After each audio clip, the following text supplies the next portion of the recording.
Hello students, ये video class 11th के chapter units and measurements का सेकंड पार्ट है।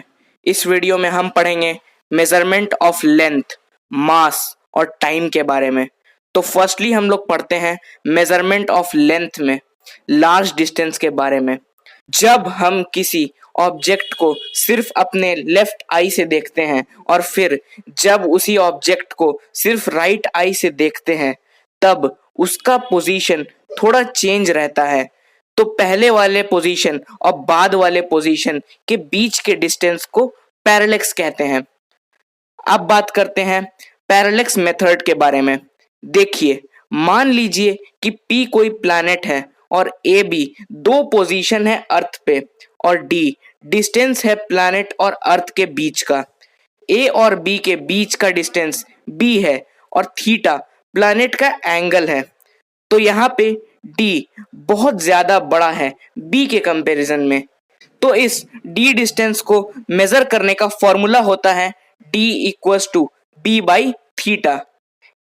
अब एक दूसरा ऑब्जर्वेशन देखिए, ई एक पॉइंट है अर्थ पे, डी डिस्टेंस है दूसरे प्लैनेट तक अर्थ से, स्मॉल डी डायमीटर है दूसरे प्लैनेट का और फाई एंगल है अर्थ का।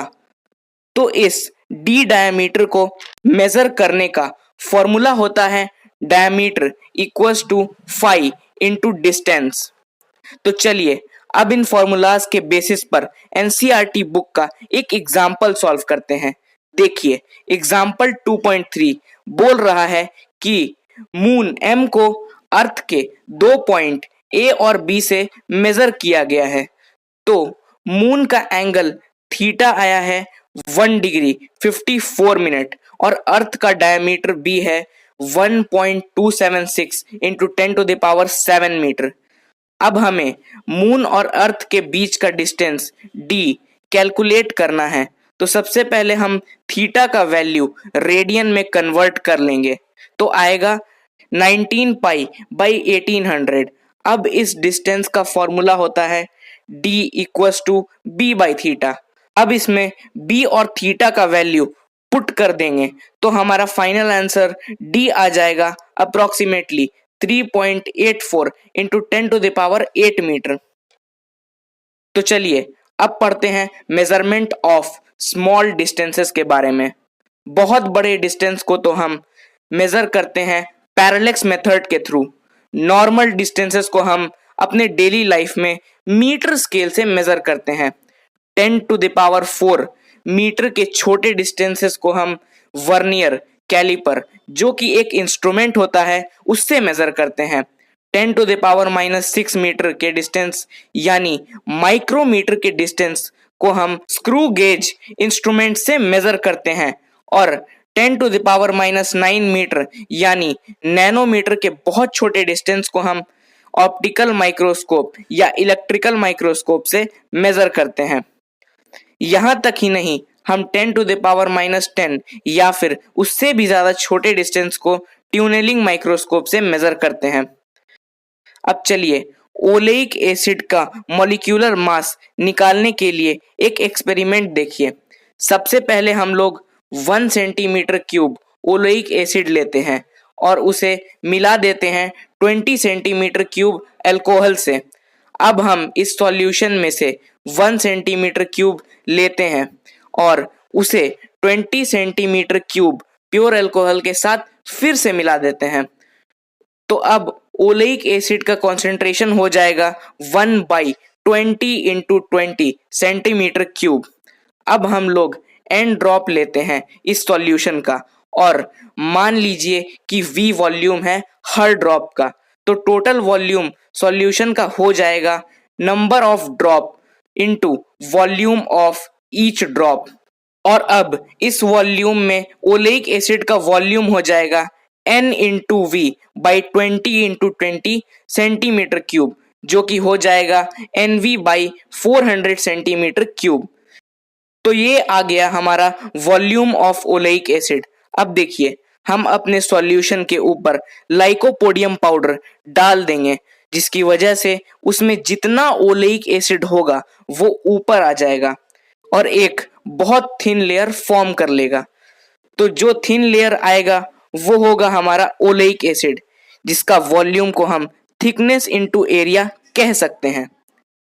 तो अब देखिए इक्वेशन 1 और 2 के हेल्प से हम ये कह सकते हैं कि area into thickness is equal to n into v by 400।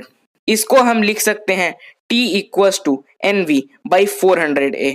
तो यहां से हमारा ये एक इंपॉर्टेंट फॉर्मूला आ गया।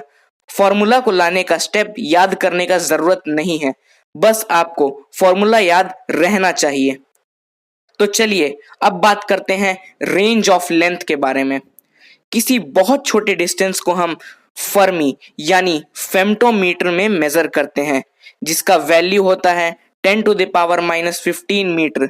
मॉलिक्यूलर साइज के डिस्टेंस को हम एंगस्ट्रम में मेजर करते हैं, जिसका वैल्यू होता है 10 to the power minus 10 metre. या फिर मॉलिक्यूलर साइज को हम नैनोमीटर में भी मेजर करते हैं, जिसका वैल्यू होता है 10 to the power minus 9 metre. आपने ये प्रीफिक्स के टेबल में पढ़ा ही होगा। पेपर शीट के थिकनेस को हम माइक्रोमीटर में मेजर करते हैं, जिसका वैल्यू होता है 10 to the power minus 6 metre. Normal distances को हम डेली लाइफ में मीटर या सेंटीमीटर में मेजर करते हैं। प्लैनेट्स के बीच के लार्ज डिस्टेंसेस को हम एस्ट्रोनॉमिकल यूनिट्स में मेजर करते हैं, जिसका वैल्यू इक्वल होता है सन और अर्थ के बीच के डिस्टेंस के, जो कि है 1.496 into 10 to the power 11 metre. बहुत ज्यादा दूर तक के डिस्टेंस को हम मेजर करते हैं लाइट ईयर में। इसका वैल्यू होता है 9.46 into 10 to the power 15 metre.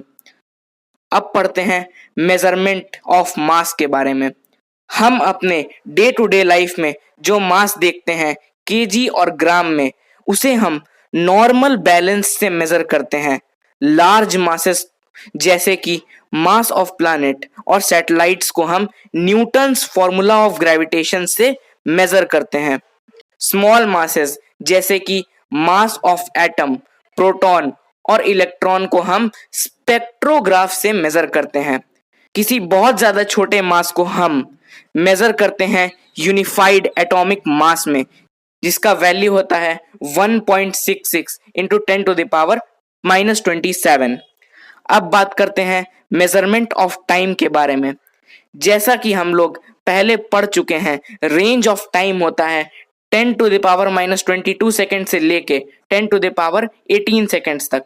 Small times को हम pico second, pico second, nano second या माइक्रो सेकेंड में मेजर करते हैं।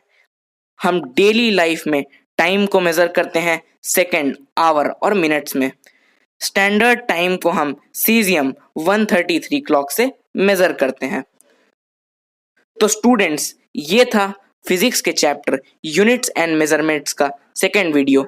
नेक्स्ट वीडियो में हम पढ़ेंगे एक्यूरेसी, प्रिसीजंस और एरर के बारे में। अगर आपको अभी भी कोई भी डाउट है तो नीचे कमेंट कीजिए, मैं उसका रिप्लाई जरूर दूंगा। Thank you for watching.